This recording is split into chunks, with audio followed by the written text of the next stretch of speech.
Assalamualaikum warahmatullahi wabarakatuh. Hai, apa khabar semua? Okay, dah lama dah cikgu tak up video kan. Okey, hari ni kita sambung baliklah kerja khusus kita. Okey, baik. Sebelum kita sambung kerja khusus kita, cikgu minta awak semua buat pembetulan sikit lah. Mula-mula awak buka dulu 9.4 kos-kos perbelanjaan lain. Yang kita nak buat pembetulan kat sini. Tengok betul-betul. Sikit je nak buat pembetulan. Kat sini. Pengiraan kat sini. Okey, sebelum ni cikgu minta awak buat 2 tahun sahaja. Dia punya dalam soalan 2 hingga 3 tahun. Jadi cikgu mula-mula cikgu pilih 2 tahun. Semua orang cikgu minta buat 2 tahun. Tapi bila buat penyata kewangan, 2 tahun ni agak susah sikit. Kita buat 3 tahun lah. Ubah kat sini. Ubah sini nanti bila buat penyata kewangan dia senang sikit. Jadi yang ni awak jangan ubah ni. Yang ni sama je lah. Ubah 3 tahun ni. 3 tahun ni awak ubah. Jadi pengiraannya dah berbeza lah. Sebab hari tu contoh hari tu 7,101 darab 5% darab 3 tahun. Jadi bila darab 2 tahun. Jadi bila kita darab 3 tahun akan berubah lah kat sini. Jadi yang ni akan berubah. Yang ni berubah. Jumlah bayaran sewa beli pun berubah. Lepas awak dah ubah ni, dah kira ni ubah ni, yang bawah ni pun kena ubah jugalah. Ambil jumlah yang awak dah dapat ni, bagi letak sini. RM8166 15 sen. Letak sini. Bahagi, sebab dulu, kalau dulu bahagi 24 bulan kan. Sebab 2 tahun. Sekarang bila kita buat 3 tahun, jadi bahagi dengan 36 bulan. Jadi dapatlah RM226.84. Okey. Ni ada beza ni kan. Ni salah lah. Awak ikut yang atas ni. 84 sen ni. Okey. Lepas tu, bayaran prinsipal ni, ambil yang ni sama kan. Okey. Jangan tak payah ubah lah. Yang awak ubah ni, yang 36 bulan ni. Awak buat 24 bulan kan. Tukar jadi 36 bulan. Okey. Bayaran prinsipalnya jadilah macam ni. Ada perubahan lah. Lepas tu, jumlah faedah ni, ambil yang awak dah kira kat atas ni. Letak dekat sini. Lepas tu bagi 36 bulan. Dapat berapa ni? Macam saya kira ni dapat 2959. Lepas tu tambahkan 22. Dapatlah 22683. Mesti sama macam saya ni tak sama tau. Salah kira dapat 9 tambah 5 patutnya 4 kan. Jadi awak kena samakan. Okey. Seterusnya kita sambunglah. Yang hari tu kita berhenti. Sekejap saya turunkan bawah dulu.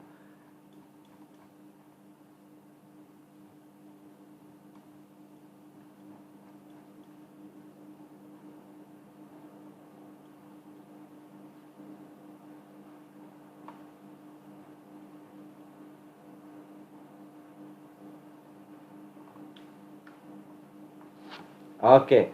Yang ni pun kita dah bincang hari tu kan. Tapi bila dalam mesyuarat JKD, dia bagi tahu kalau nak dapat markah extra, pesaing walaupun dia minta satu je pesaing, kita kena buat 2 pesaing.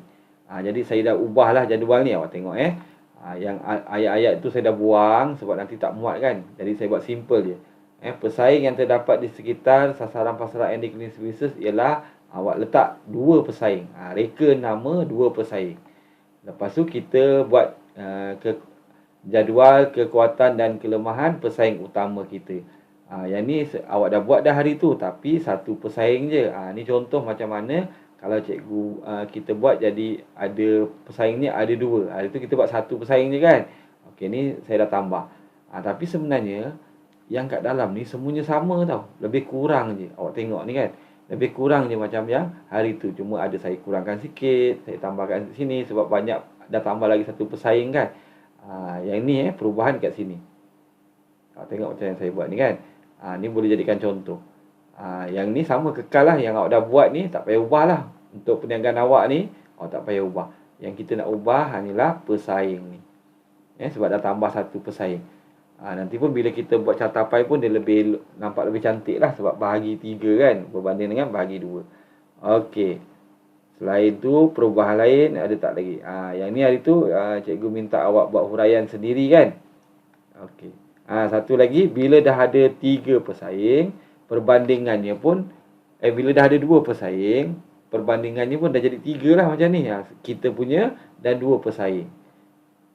Ni contoh Yang ni lebih kurang je sebenarnya, sama kat atas ni, dia pusing-pusing balik je. Cuma ni saya bagi contoh ni, saya copy habis lah, copy atas paste sini kan, copy. Awak sebab dia ni pun dalam subtopik yang berbeza, kita ambil sama macam atas, tapi awak ubahlah sikit-sikit ayatnya tapi isinya sama je dengan atas, cuma ubah-ubah sikit ayatnya Okey, yang ni pun sama. Alright, kita teruskan. Strategi harga pesaing ni, tambah ni tambah Itu kita buat satu pesaing je kan. Ni tak perlulah kita justifikasikan banyak-banyak. Kita letak je sekali dua-dua. ABC dan CYZ ni konon-kononnya lah pesaing kita lah. Awak ikutlah pesaing awak apa kan. Lebih kurang lah. Tulis macam ni. Yang ni dah buat hari tu kan. Okey, yang ni pun sama, dah buat, tak ada cuma tukar kat sini je lah. Tajuk ni je. Okey. Yang seterusnya, ni jadual perbandingan harga ni jadual perbandingan harga bagi yang buat pembersihan. Nanti ni cikgu bagi yang baru kotak ni cikgu yang bagi yang baru. Okey, ni contoh hari tu kita buat macam ni kan. Jadi yang ni awak tambah lagi satu. Hari tu satu je pesaing, ABC. Dia nak 2 pesaing supaya biar kita boleh dapat markah ekstra. Okey, awak tambah kat sini satu lagi. XYZ. Jadi reka lah harganya ni. Reka Lepas tu ini sasaran jualan. Sasaran jualan Okey, yang ni pun hari tu cikgu dah bagi tahu kan. Ni contohlah dalam katakanlah sehari, sebab kita nak dapat jumlah hasil sebulan tau. Jadi kita kira yang sehari dulu. Ini hari tu cikgu dah terangkan. Contohnya macam harga perkhidmatan kita berapa. Sasaran kita agak-agak sehari, ada berapa orang nak order tempangan kita. Dapatlah ni kan. Berapa jumlah hasil sebulan, dapatlah nanti berapa Caranya macam mana? 150 darab 2, sini 300. 300 darab berapa hari bekerja? 26. Kalau rasa macam banyak sangat untung, tak logik, tukarlah ni sasaran sehari ni satu. Sebab satu ke lebih kurang macam tu lah. Okey. Untuk yang kurier pula, untuk yang kurier pula, sebab dia terlalu besar tau jadualnya. Saya nak buat macam ni, terlalu besar. Jadi saya akan buat dalam bentuk landscape. Saya bagi awak macam ni. Awak isi. Ni awak isi dulu awak punya, berapa harga dia, apa semua kat sini. Lepas tu baru awak kira kat sini. Letak harga pesaing-pesaing awak kat sini ni pun jadual ni pun cikgu bagilah nanti. Kosong macam ni. Ni untuk kurier. Lepas tu kurier dia punya, kita nak buat sasaran kan. Ni kira. Ni jadual kurier Awak letaklah ni harga yang awak dah buat sebelum ni kan. Kat atas sebelum ni, masa kita nak tetapkan harga yang kita buat, kita dah ada dah. Tinggal copy paste je lah. Lepas tu sasaran sehari kita berapa, jumlah sehari dapat berapa, lepas tu jumlah hasil sebulan pun dapat berapa. Ni kena darab lah kan. Ikut berapa jumlah hari awak bekerja ambil 26 hari lah. Satu hari cuti kan. Kalau hari tu saya kata kalau nak buat sampai kerja tiap-tiap hari pun boleh. Tak apa, ubahlah 26 hari. Jadi ada satu hari cuti. Jadi 26 hari sebulan. Jadi awak kena ubah jugalah yang kat atas tu kena ubah. Okey. Kita dah selesai lah. Yang bahagian ni kita dah selesai. Sekarang kita nak buat ringkasan eksekutif. Saya tunjuk awak cara buat ringkasan eksekutif.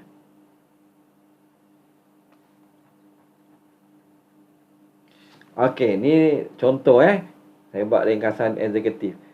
Awak boleh jadikan ni sebagai rujukan awak ND Cleaning Services atau ND Express. Okey, kita buat dua je kan. Ada yang buat cleaning, ada yang buat express. Ni awak tukarlah jadi nama perniagaan awak merupakan sebuah perniagaan membersih dan mencuci ataupun kurier. Ni pun ubahlah, ikutlah yang bersatu milikan tunggal. Yang ni jangan ubah jadi ubah ni pun ubah. Ni pun ubah juga.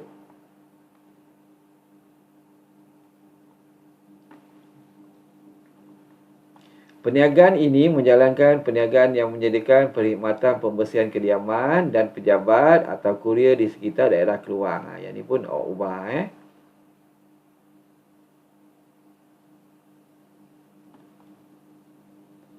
Berikut adalah penetapan visi, misi, objektif bagi ND Cleaning Services atau ND Courier. Okey, ni boleh jadikan contoh. Macam ni saya bagi dua kan. Sebenarnya visi awak satu je. Ni contoh. Contoh macam mana nak buat. Salah satunya macam ni lah. Menjadi sebuah perniagaan pembersihan ataupun kurier yang mempunyai jenama unggul, dipercayai dan terkenal di seluruh Malaysia. Ni ubahlah ni. Ni ubah. Ni contoh. Ataupun contoh yang kedua, menjadi sebuah perniagaan yang meningkat dan berkembang maju sebagai perniagaan pembersihan atau kurier yang berkualiti, berdaya saing, dinamik dan terbilang. Ni contoh. Awak nak buat lain pun boleh. Saya tahu ada beberapa orang pelajar dia dah buat dah VC ni. Masa kita dapat soalan tu kan, saya nak bagi suruh awak buat VC dulu, misi dulu, objektif dulu kan. Warm up nak buat kerja khusus. Okey, jadi ada yang dah buat. Ambil yang awak dah buat tu pun tak apa. Okey dah tu. Okey, misi. Ni contoh misi. Ni pun cikgu bagi dua contoh. Awak tengok contoh ni, jadikan dia sebagai panduan awak. Ni ada dua contoh cikgu dah bagi. Ambil satu je tau. Misi ni satu. Visi ni buat satu saja. Misi ni pun buat satu saja. Okey, ni pula contoh objektif. Cikgu buat sampai 5. Dan ada juga pelajar yang dah buat dah objektif sebelum ni kan, tak ada masalah. Sambil nak tambah lagi, kalau tengok ada yang cikgu buat ni, awak ada idea nak tambah lagi, tak ada masalah. Okey. Lepas kita dah buat visi, misi, objektif, VMO, syarikat awak. Ni yang seterusnya. Sebab ringkasan eksekutif ni sebenarnya dia macam kesimpulan apa yang kita dah buat. Ada yang buat dulu ringkasan eksekutif, ada yang buat kemudian. Macam kita ni sebenarnya dah buat dulu. Lepas tu bila saya tengok ramai yang belum buat, masih tak buat tak mula-mula lagi, saya skip terus ringkasan eksekutif, terus buat yang lain. Tak ada masalah pun boleh. Okey, buat masa ini susunan pentadbiran kami diketuai oleh seorang. Ingat je awak punya catat organisasi awak tu buat macam mana kan. Siapa yang jawatan paling besar, yang paling besar ni awak lah. Macam contoh saya buat pengurus besar dan dibantu oleh 5 orang pekerja untuk memastikan perniagaan ini berjalan dengan lancar. Sebab semua sekali ada 6 pekerja lah, termasuk pengurus besar ni. Berpandukan pada soalan. Aktiviti pemasaran dilaksanakan mengikut campuran pemasaran 4P, di mana harga yang ditetapkan atas perkhidmatan yang ditawarkan adalah berpatutan dan berdaya saing. Saya buat ringkas je. Untuk bahagian promosi ni, saya buat ringkas je. 4P. Yang bawah-bawah tu sebelum ni kita dah buat kan. Tapi ringkasannya saya buat ringkas cukup lah. Lepas tu perkhidmatan yang ditawarkan juga berkualiti, menarik dan memenuhi keperluan dan kehendak pelanggan masa kini. Ni contoh awak tengok. Tempat yang dipilih juga strategik dan membuat share pasaran yang menjamin perniagaan ini mencatat peningkatan dalam permintaan perkhidmatan yang ditawarkan dan mampu mencatat keuntungan dari masa ke semasa. Dari semasa ke semasa ni sepatutnya. Salah bahasa Melayu. Promosi juga dijalankan dengan agresif dan rancak untuk memastikan kesetiaan pelanggan sedia ada dan untuk menarik pelanggan baru. Ni contoh awak tengok contoh macam mana saya buat ni, jadikan ilham. ND Cleaning Services atau ND Express juga memastikan operasi perniagaan dapat berjalan dengan lancar. Waktu operasi perniagaan dilaksanakan dengan mengambil kira faktor waktu-waktu yang menjadi keutamaan dan pilihan pelanggan yang ramai dan sebaliknya. Penetapan waktu untuk perkhidmatan dijalankan adalah dibuat secara fleksibel agar ia menepati kepuasan dan kehendak pelanggan, seterusnya memastikan perniagaan berjalan lancar. Okey, yang ni sebenarnya ada dalam soalan kan. Jadi saya dah ambil untuk semua orang buat. kami mensasarkan tempahan perkhidmatan akan meningkat sebanyak 5%, manakala keuntungan berdasarkan perkhidmatan yang dijalankan adalah sebanyak 10% setiap bulan. Jadi ambil jumlah yang sama. Supaya bila saya terangkan macam mana nak kira nanti, taklah bermasalah. Senang, semua orang senang faham. Rancangan perniagaan ini disediakan untuk mendapat pinjaman daripada Skim Kredit Guarantee Corporation, CGC, Maybank. Jumlah pinjaman yang ingin diperoleh adalah sebanyak RM90,000. Okey, hari tu saya kata awak boleh tetapkan berapa-berapa kan, tapi saya bagi contoh RM100,000. Okey, untuk memudahkan bila kita buat penyata kewangan nanti, awak buat semua orang yang tak buat RM100,000 tukar, buat RM100,000. Modal kita ialah RM100,000. Jadi RM10,000 datangnya daripada modal sendiri, RM90,000 daripada pinjaman bank. Ni lah, daripada Maybank. Jadi semua orang sama, nanti dah buat penyata kewangan, senang. Jadi awak boleh ubah. Tujuan adalah untuk menampung kos membeli peralatan pembersihan atau penghantaran. Seperti, bagilah contoh. Apa dia? Ni salah, banyak saya typo kan. Tak apa, nanti awak betulkan yang saya typo ni. Seperti apa? Bagilah contoh. Macam pembersihan ni macam apa yang awak buat? Ada kan pembersihan dalam rumah, ada yang kat luar, tebang pokok, ataupun kurier. Macam kurier ni penghantaran, macam hantar surat, hantar dokumen, hantar bungkusan, untuk memastikan perniagaan kami dapat berjalan dengan lancar dan cekap. Tujuan kertas kerja ini disediakan adalah untuk membentangkan segala perancangan perniagaan yang telah dirangka bagi mendapatkan pinjaman kewangan sebanyak RM90,000 daripada Maybank Berhad. Okey, ni kekallah semua RM90,000 ni. Sebab saya tak nak awak ubah. Minta maaf, saya minta maaf. Yang ni, saya ulang balik minta maaf banyak. Tujuan adalah untuk menampung kos membeli peralatan pembersihan atau penghantaran seperti, sebelum ni awak dah buat tau. Nak beli peralatan pembersihan atau penghantaran, apa dia. Contoh macam kita ada beli, kalau macam pembersihan, ada pam racun, ada mesin vacuum. Awak tengok balik yang awak dah senaraikan sebelum ni. Ambil lah 2 ke sebagai contoh je masuk sini. Tak perlu masukkan semua sebenarnya.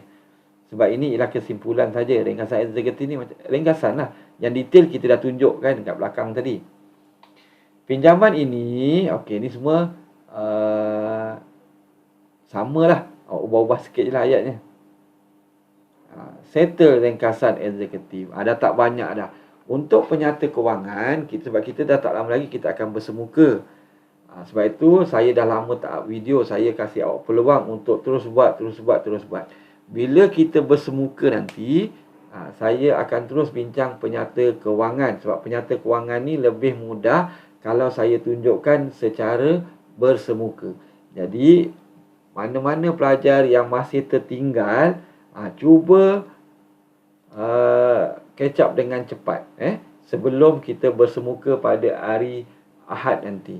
Bila hari Ahad nanti dah selesai, kita boleh buat secara penyata kewangan tu secara bersemuka. Jadi yang belum siap nanti dia akan bermasalah sikit lah. Nak buat dia akan terus tertinggal. Awak boleh buat sebab saya dah ada beberapa orang pelajar.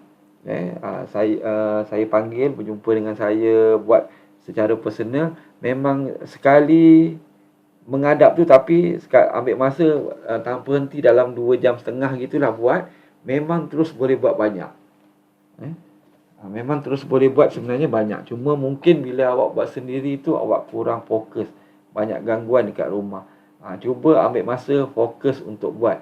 InsyaAllah tak ada masalah. Boleh buat. Boleh siap semua. Hinggalah tinggal penyata kewangan untuk kita bincang masa kita bersemuka nanti. Kalau yang mana tak faham, awak tahu macam mana nak menghubungi saya, macam mana nak berjumpa dengan saya kan. Saya pun sekarang ni dah selalu pergi sekolah. Boleh kata tiap-tiap hari saya pergi sekolah. Itu saja video pada hari ini. Saya harap awak faham. Kalau tak faham, jangan malu untuk tanya saya. Dan saya harap awak semua terus beristiqamah membuat kerja khusus. Jadi saya akhiri video ni dengan ucapan Assalamualaikum warahmatullahi wabarakatuh.